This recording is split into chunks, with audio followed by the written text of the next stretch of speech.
should the UK be? And should India be added to the UK's travel red list? Also on PM, leading pro-democracy activists in Hong Kong have been sentenced for taking part in a peaceful march 2 years ago.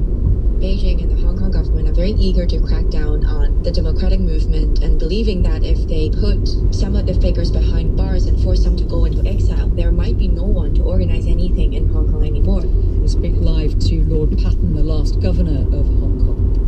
Also this evening, Netflix's Seaspiracy has got people talking, but can a documentary shock people into not eating fish?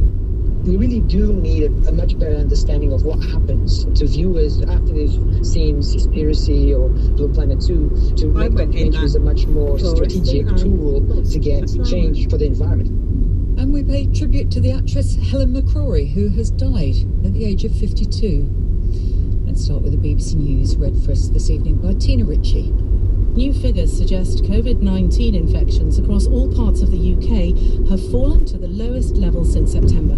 The Office for National Statistics estimates 130,000 people, the equivalent of 1 in 500, had COVID-19 last week, down sharply from 185,000 for the previous 7 days.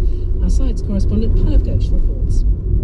Following several weeks of infection levels remaining fairly level, there was a marked dip last week.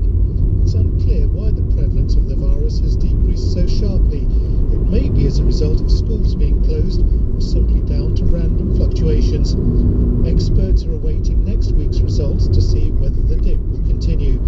With case numbers now relatively low, attention is focusing on the emergence of variants, such as the ones originally found in South Africa and Brazil, which may be partially resistant to vaccines. And the discovery of 70